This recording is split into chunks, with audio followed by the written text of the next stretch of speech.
ओम शांति।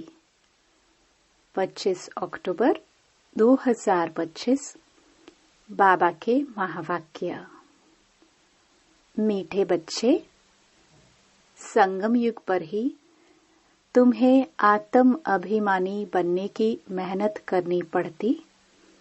सतयुग अथवा कलयुग में यह मेहनत होती नहीं। प्रश्न। श्री कृष्ण का नाम उनके माँ बाप से भी अधिक बाला है, क्यों? उत्तर। क्योंकि श्री कृष्ण से पहले जिनका भी जन्म होता है वो जन्म योग बल से नहीं होता। श्री कृष्ण के माँ बाप ने कोई योग बल से जन्म नहीं लिया है। दूसरा, पूरी कर्मातीत अवस्था वाले राधे कृष्ण ही हैं। वही सद्गति को पाते हैं। जब सब पापात्माएं खत्म हो जाती हैं, तब गुलगुल पावन नई दुनिया में श्री कृष्ण का जन्म होता है। उसे ही वैकुंठ कहा जाता है। तीसरा, संगम पर श्री कृष्ण की आत्मा ने सबसे अधिक पुरुषार्थ किया है, इसलिए उनका नाम बाला है। ओम शांति। मीठे मीठे रूहानी बच्चों को रूहानी बाप बैठ समझाते हैं। 5000 वर्ष के बाद एक ही बार बच्चों को आकर पढ़ाते हैं।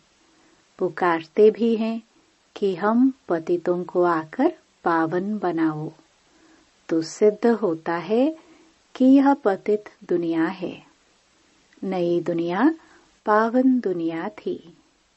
नया मकान खूबसूरत होता है, पुराना जैसे टूटा फूटा हो जाता है, बरसात में गिर पड़ता है। अभी तुम बच्चे जानते हो, बाप आया है नई दुनिया बनाने। अभी पढ़ा रहे हैं, फिर 5000 वर्ष के बाद पढ़ाएंगे। ऐसे कभी कोई साधु संत आदि अपने फॉलोअर्स को नहीं पढ़ाएंगे। उनको यह पता ही नहीं है, न खेल का पता है, क्योंकि निवृत्ति मार्ग वाले हैं। बाप बिगर कोई भी सृष्टि के आदि मध्य अंत का राज समझा न सके। आत्म अभिमानी बनने में ही बच्चों को मेहनत होती है, क्योंकि आधा कल्प में तुम कभी आत्म अभिमानी बने नहीं हो। अब बाप कहते हैं अपने को आत्मा समझो। ऐसे नहीं कि आत्मा सो परमात्मा, नहीं, अपने को आत्मा समझ परमपिता परमात्मा शिव को याद करना है। याद की यात्रा मुख्य है, जिससे ही तुम पतित से पावन बनते हो। इसमें कोई स्थूल बात नहीं है, कोई नाक कान आदि नहीं बंद करना है। मूल बात है अपने को आत्मा समझ बाप को याद करना। तुम आधा कल्प से हिरे हुए हो देह अभिमान में रहने के। पहले अपने को आत्मा समझेंगे, तब बाप को याद कर सकेंगे। भक्ति मार्ग में भी बाबा बाबा कहते आते हैं। बच्चे जानते हैं सतयुग में एक ही लौकिक बाप है। वहाँ पारलौकिक बाप को याद नहीं करते हैं, क्योंकि सुख है। भक्ति मार्ग में फिर 2 बाप बन जाते हैं, लौकिक और पारलौकिक। दुख में सब पारलौकिक बाप को याद करते हैं। सतयुग में भक्ति होती नहीं, वहाँ तो है ही ज्ञान की प्रारब्ध। ऐसे नहीं कि ज्ञान रहता है। इस समय के ज्ञान की प्रारब्ध मिलती है। बाप तो एक ही बार आते हैं। आधा कल्प बेहद के बाप का सुख का वर्षा रहता है, फिर लौकिक बाप से अल्पकाल का वर्षा मिलता है। यह मनुष्य नहीं समझा सकते। यह है ही नई बात। 5000 वर्ष में संगम युग पर एक ही बार बाप आते हैं, जबकि कलयुग अंत सतयुग आदि का संगम होता है, तब ही बाप आते हैं नई दुनिया फिर से स्थापन करने। नई दुनिया में इन लक्ष्मी नारायण का राज्य था, फिर त्रेता में राम राज्य था। बाकी देवताओं आदि के जो इतने चित्र बनाए हैं, वह सब है भक्ति मार्ग की सामग्री।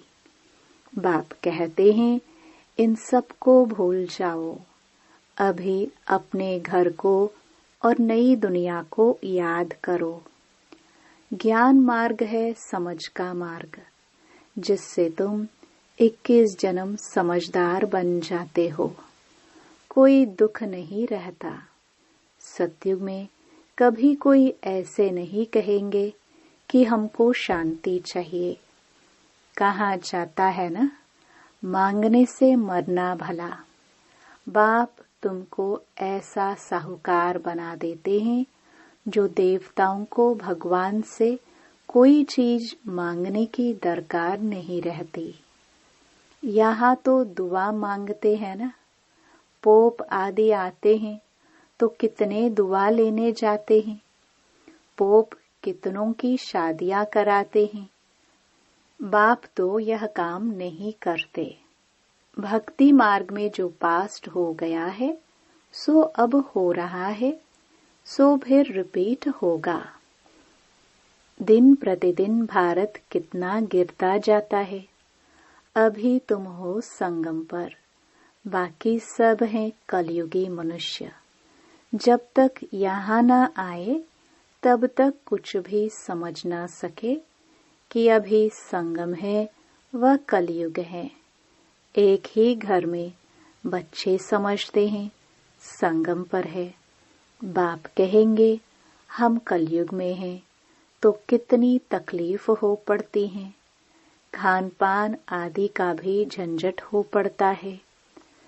तुम संगम युगी हो, शुद्ध पवित्र भोजन खाने वाले। देवताएं कभी प्याज आदि थोड़े खाते हैं। इन देवताओं को कहा ही जाता है निर्विकारी। भक्ति मार्ग में सब तमो प्रधान बन गए हैं। अब बाप कहते हैं, सतो प्रधान बनो। कोई भी ऐसा नहीं है जो समझे कि आत्मा पहले सतो प्रधान थी, फिर तमो प्रधान बनी है, क्योंकि वह तो आत्मा को निर्लेप समझते हैं। आत्मा सो परमात्मा है, ऐसे ऐसे कह देते हैं। बाप कहते हैं, ज्ञान सागर मैं ही हूँ। जो इस देवी देवता धर्म के होंगे, वह सब आकर फिर से अपना वर्षा लेंगे। अभी सैपलिंग लग रही है। तुम समझ जाएंगे, यह इतना ऊंच पद पाने लायक नहीं है। घर में जाकर शादियां आदि करते छी होते रहते हैं, तो समझाया जाता है ऊंच पद पा नहीं सकते। यह राजाई स्थापन हो रही है। बाप कहते हैं, मैं तुमको राजाओं का राजा बनाता हूँ, तो प्रजा जरूर बनानी पड़े, नहीं तो राज्य कैसे पाएंगे। यह गीता के अक्षर है ना। इनको कहा ही जाता है गीता का युग। तुम राजयोग सीख रहे हो, जानते हो आदि सनातन देवी देवता धर्म का फाउंडेशन लग रहा है। सूर्यवंशी चंद्रवंशी दोनों राजाई स्थापन हो रही है। ब्राह्मण कुल स्थापन हो चुका है। ब्राह्मण ही फिर सूर्यवंशी चंद्रवंशी बनते हैं। जो अच्छी रीति मेहनत करेंगे, वह सूर्यवंशी बनेंगे। और धर्म वाले जो आते हैं वह आते ही हैं अपने धर्म की स्थापना करने। पीछे उस धर्म की आत्माएं आती रहती हैं। धर्म की वृद्धि होती जाती है। समझो कोई क्रिश्चियन है तो उन्हों का बीज रूप क्राइस्ट ठहरा। तुम्हारा बीज रूप कौन है? बाप। क्योंकि बाप ही आकर स्वर्ग की स्थापना करते हैं ब्रह्मा द्वारा। ब्रह्मा को ही प्रजापिता कहा जाता है, रचता नहीं कहेंगे। इन द्वारा बच्चे एडॉप्ट किए जाते हैं। ब्रह्मा को भी तो क्रिएट करते हैं ना। बाप आकर प्रवेश कर यह रचते हैं। शिव बाबा कहते हैं तुम मेरे बच्चे हो। ब्रह्मा भी कहते हैं तुम मेरे साकारी बच्चे हो। अभी तुम काले छीछी बन गए हो, अब फिर ब्राह्मण बने हो। इस संगम पर ही तुम पुरुषोत्तम देवी देवता बनने की मेहनत करते हो।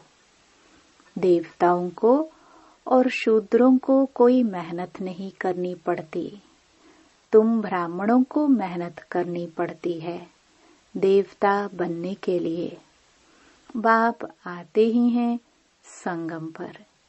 यह है बहुत छोटा युग, इसलिए इनको लीप युग कहा जाता है। इनको कोई जानते नहीं। बाप को भी मेहनत लगती है। ऐसे नहीं कि झट से नई दुनिया बन जाती है। तुमको देवता बनने में टाइम लगता है। जो अच्छे कर्म करते हैं तो अच्छे कुल में जन्म लेते हैं। अभी तुम नंबरवार पुरुषार्थ अनुसार गुलगुल बन रहे हो। आत्मा ही बनती है। अभी तुम्हारी आत्मा अच्छे कर्म सीख रही है। आत्मा ही अच्छे व बुरे संस्कार ले जाती है। अभी तुम गुलगुल फूल बन अच्छे घर में जन्म लेते रहेंगे। यहाँ जो अच्छा पुरुषार्थ करते हैं तो जरूर अच्छे कुल में जन्म लेते होंगे। नंबरवार तो है ना।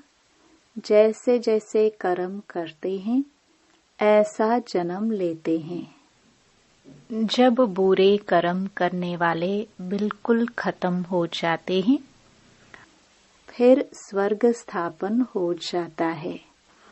छांट छूट होकर तमो प्रधान जो भी है वह खत्म हो जाते हैं। फिर नए देवताओं का आना शुरू होता है। जब भ्रष्टाचारी सब खत्म हो जाते हैं तब श्री कृष्ण का जन्म होता है। तब तक बदली सदली होती रहती है। जब कोई छीछी नहीं रहेगा तब श्री कृष्ण आएगा। तब तक तुम आते जाते रहेंगे। श्री कृष्ण को रिसीव करने वाले माँ बाप भी पहले से चाहिए ना। फिर सब अच्छे अच्छे रहेंगे, बाकी चले जाएंगे। तब ही उसको स्वर्ग कहा जाता है। तुम श्री कृष्ण को रिसीव करने वाले रहेंगे। भल तुम्हारा छीछी जन्म होगा, क्योंकि रावण राज्य है ना। शुद्ध जन्म तो हो ना सके। गुलगुल पवित्र जन्म श्री कृष्ण का ही पहले पहले होता है। उसके बाद नई दुनिया वैकुंठ कहा जाता है। श्री कृष्ण बिल्कुल गुलगुल नई दुनिया में आएंगे। रावण संप्रदाय बिल्कुल खत्म हो जाएगी। श्री कृष्ण का नाम उनके माँ बाप से भी बहुत बाला है। श्री कृष्ण के माँ बाप का नाम इतना बाला नहीं है। श्री कृष्ण से पहले जिनका जन्म होता है वो योग बल से जन्म नहीं कहेंगे। ऐसे नहीं श्री कृष्ण के माँ बाप ने योग बल से जन्म लिया है। नहीं, अगर ऐसा होता तो उन्हों का भी नाम बाला होता। तो सिद्ध होता है उनके माँ बाप ने इतना पुरुषार्थ नहीं किया है जितना श्री कृष्ण ने किया है। यह सब बातें आगे चल तुम समझते जाएंगे। पूरी कर्मातीत अवस्था वाले राधे कृष्ण ही हैं। वही सद्गति में आते हैं। पापात्माएं सब खत्म हो जाती हैं। तब उन्हों का जन्म होता है। फिर कहेंगे पावन दुनिया। इसलिए श्री कृष्ण का नाम बाला है। माँ बाप का इतना नहीं। आगे चल तुमको बहुत साक्षात्कार होंगे। टाइम में पड़ा है। तुम किसको भी समझा सकते हो। हम यह बनने के लिए पढ़ रहे हैं। विश्व में इनका राज्य अब स्थापन हो रहा है। हमारे लिए तो नई दुनिया चाहिए। अभी तुमको दैवी संप्रदाय नहीं कहेंगे। तुम हो ब्राह्मण संप्रदाय, देवता बनने वाले हो। दैवी संप्रदाय बन जाएंगे। फिर तुम्हारी आत्मा और शरीर दोनों स्वच्छ होंगे। अभी तुम संगमयुगी पुरुषोत्तम बनने वाले हो। यह सारी मेहनत की बात है।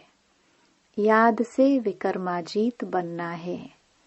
तुम खुद कहते हो याद घड़ी घड़ी भूल जाती है। बाबा पिकनिक पर बैठते हैं तो बाबा को ख्याल रहता है। हम याद में नहीं रहेंगे तो बाबा क्या कहेंगे। इसलिए बाबा कहते हैं तुम याद में बैठ पिकनिक करो। कर्म करते माशुक को याद करो तो विकर्म विनाश होंगे। इसमें ही मेहनत है। याद से आत्मा पवित्र होगी।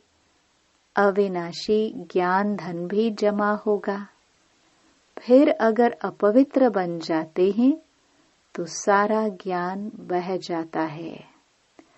पवित्रता ही मुख्य है। बाप तो अच्छी अच्छी बातें ही समझाते हैं। यह सृष्टि के आदि मध्य अंत का ज्ञान और कोई में भी नहीं है।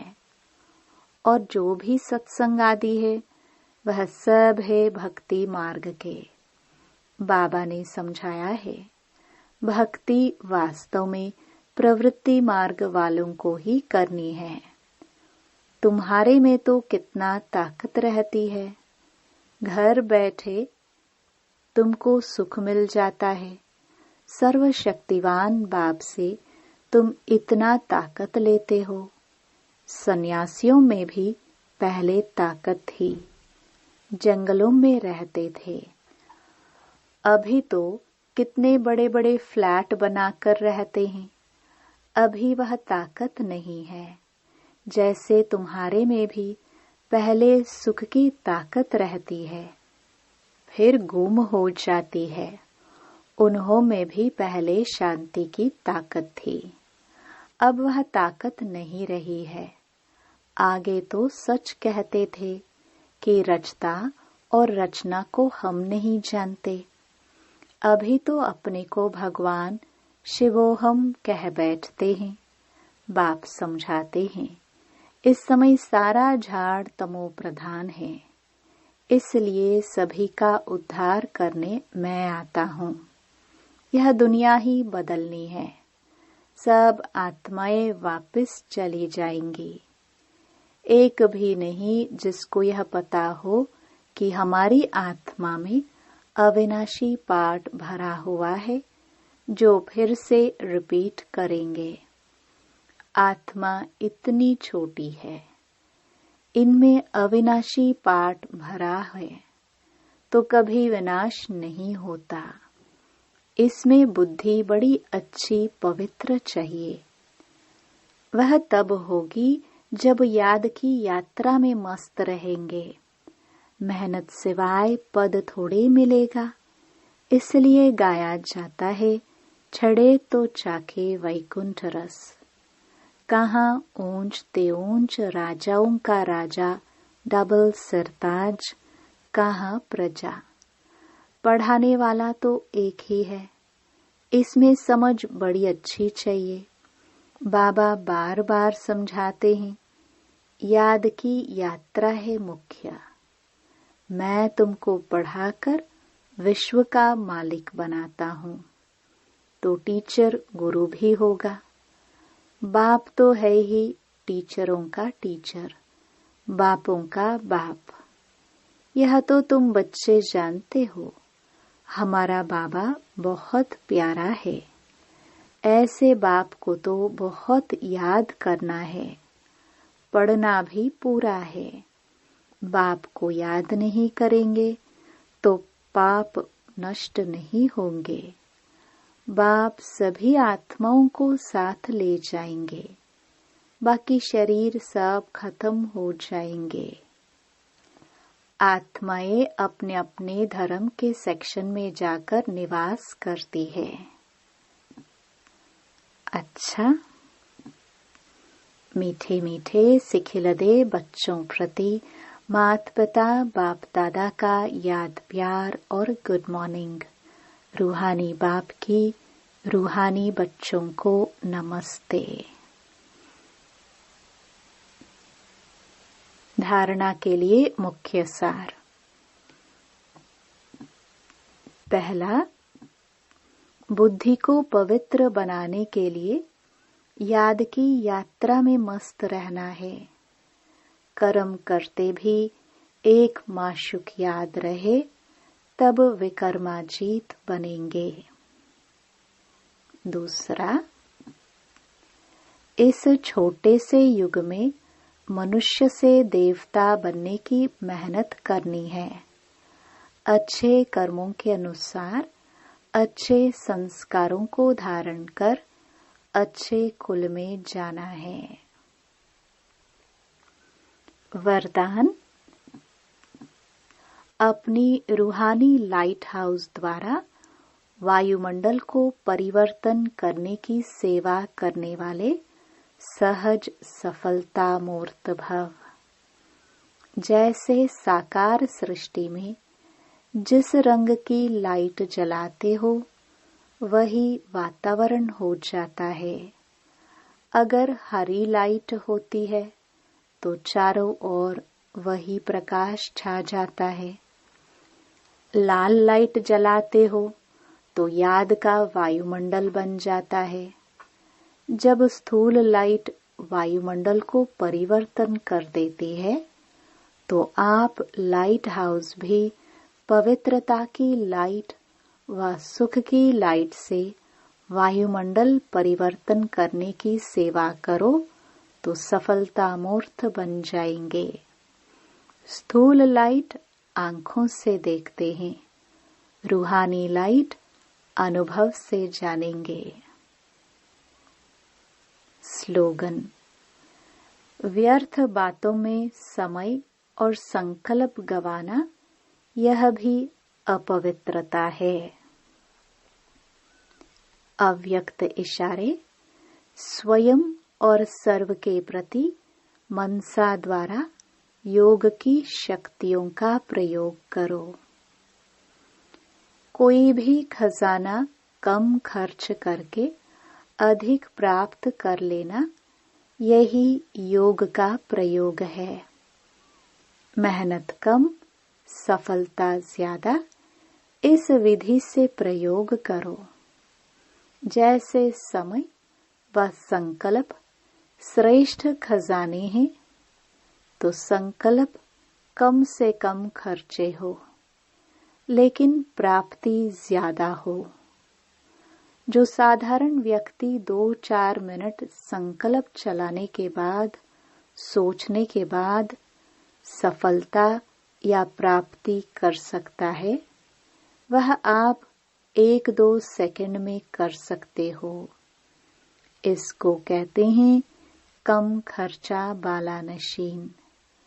खर्च कम करो, लेकिन प्राप्ति 100 गुना हो।